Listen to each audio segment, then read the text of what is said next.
believe you did that to my niece. All on camera. Shit. All on camera. It's okay. It's all on camera. I got fucking glass all over me and we have 2 babies in the car. And she just did that. Glass all over me too. Stupid fuck. Wow. Okay. Oh, good. She turned. Hey, white! It's the white person! White work! Hey, white, get their ass! Run, nigga! Run that bitch up! Hey! Hey, they beating up every white person! They jumping every white person! Man, that white person come down Sherman! He white! Beat this shit! Bitch! That's what it's for! Hey, what?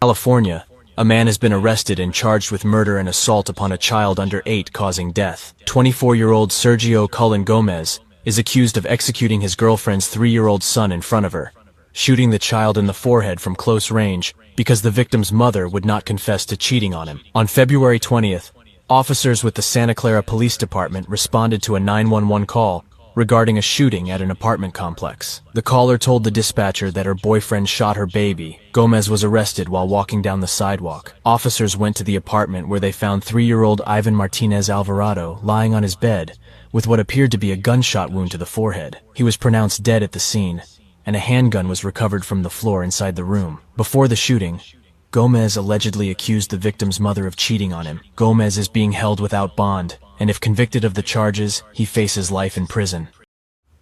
We begin in the ABC 7 Alert Center with breaking news and a warning. You may find the details of this story disturbing. A woman accused in Mexico of several murders and body dismemberments, even removing victims' hearts, is arrested in El Paso. And within the last 10 minutes, ABC 7 obtained this arrest photo. She is Michelle Angelica Pineda, also known as La Cheli. She was wanted for 5 murders in Juarez. She's also suspected of being involved in several other killings.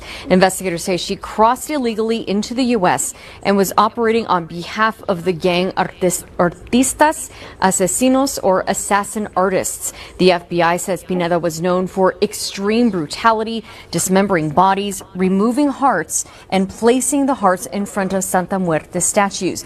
Authorities say they found guns, machetes, and fentanyl, as well as other drugs at the motel. El Paso's FBI says several law enforcement agencies worked together to arrest Pineda at an El Paso motel. El dominicano tiene un vecino que comen gente. Sus vecinos comen gente. Los delincuentes vecinos de la República Dominicana, Haití, están comiendo gente. Las personas se las comen después que las matan. Entonces, ¿cómo usted pretende que el dominicano, un mosquito dando vueltas, que el dominicano esté tranquilo? Entonces lo llaman racista al dominicano, porque le hace saber al mundo que los salvajes vecinos delincuentes que tienen al lado se están comiendo a las personas. Entonces el dominicano es el racista.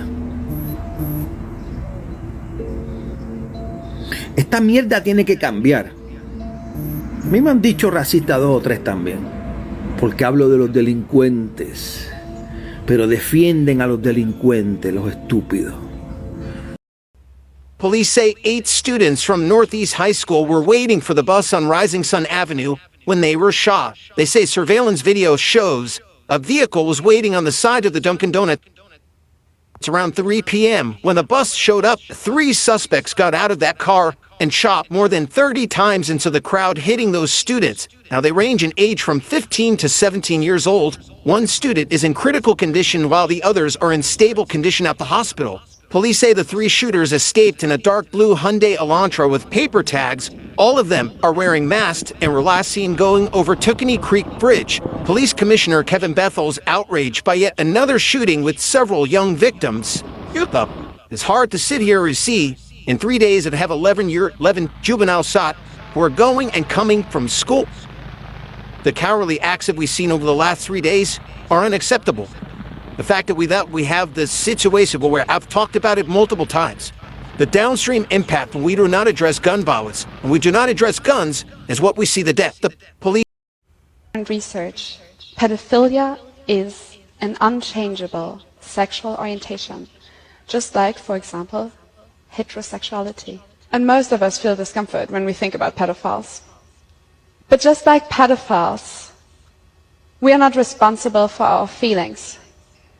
We do not choose them, but we are responsible for our actions, and we must make a decision. It is our responsibility to reflect and to overcome our negative feelings about pedophiles and to treat them with the same respect we treat other people with. We should accept that pedophiles are people who have not chosen their sexuality and who, unlike most of us, will never be able to live it out freely if they want to lead an upright life.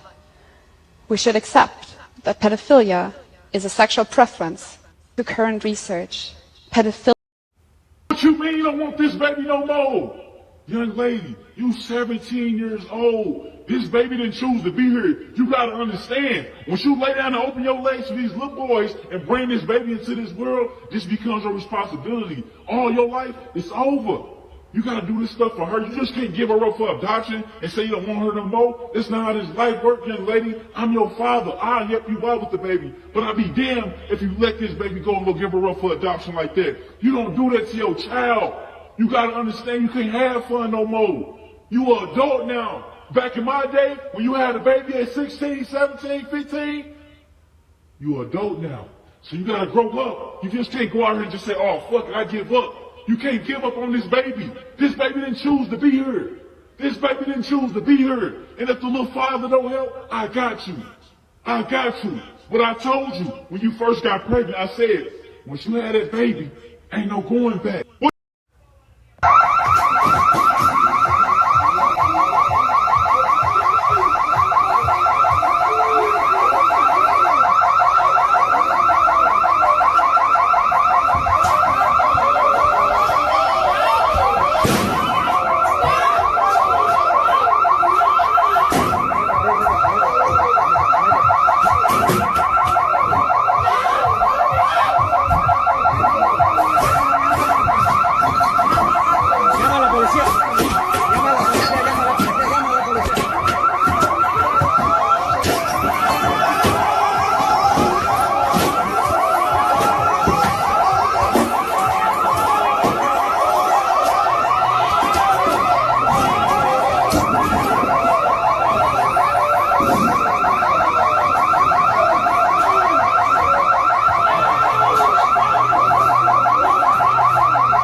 Now at 5, the search for the gunman who opened fire at a popular music studio in Midtown, leaving one man fighting for his life. The victim has a history with police. Investigators now look into whether he may have been targeted.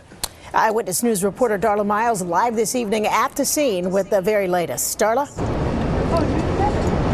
Sandra, the NYPD is working to identify 3 men seen leaving the studio at the time of the shooting, going north on 8th Avenue. I'm right here on 8th Avenue between West 39th and West 38th Street. The studio is right behind me, but I can tell you inside of that studio, while the NYPD has not identified these suspects by name, there are cameras all over that studio, and they are going through each bit of surveillance video, and it's likely they'll find these suspects pretty soon.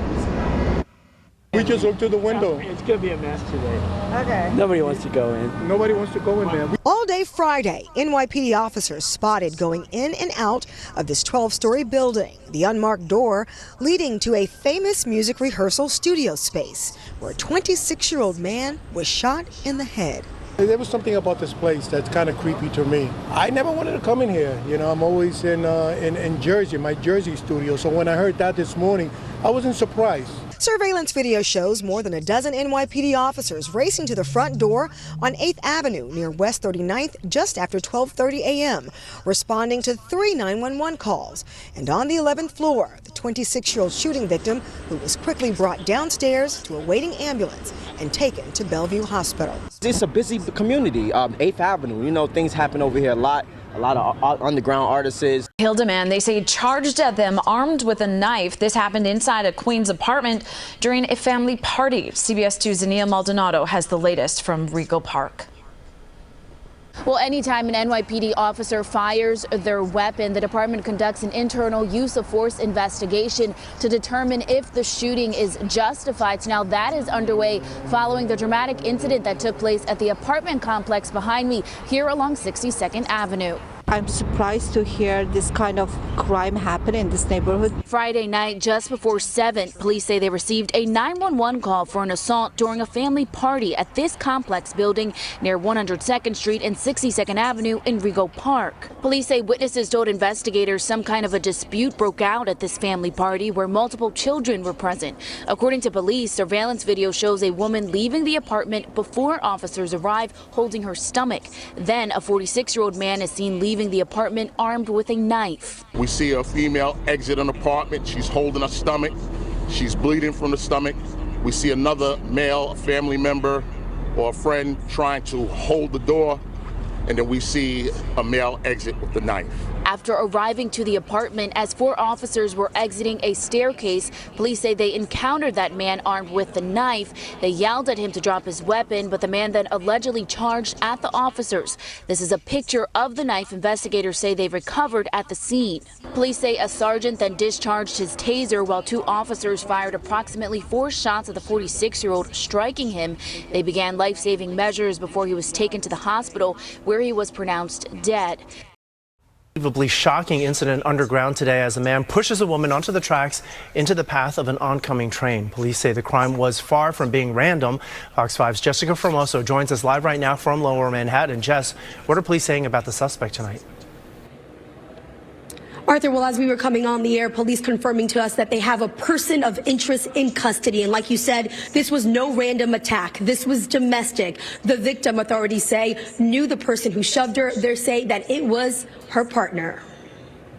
Sawdust covers the blood left behind on the train tracks at the Fulton Street subway station after a woman was shoved. It happened just before 11 o'clock this morning. Police say it was her boyfriend who pushed her. Oh my God. That's so unfortunate. It should never happen to anyone. I mean, how could someone do that, really? According to the NYPD, the 29-year-old's victim was arguing with her boyfriend when things quickly got physical. That's when police say he shoved her as a southbound 3 train was approaching. The train didn't stop, striking the woman, trapping her underneath. Witnesses say the woman was screaming, "I don't deserve this. I don't deserve this." That's terrible. Why would you want to do that to a human being? You know, could have done something else, but not throw her onto the train tracks. That's just crazy. The victim was rushed to Bellevue Hospital, where she is listed in stable condition tonight. However, police sources tell Fox 5 both of her feet had to be amputated. It's really scary. That's really alarming.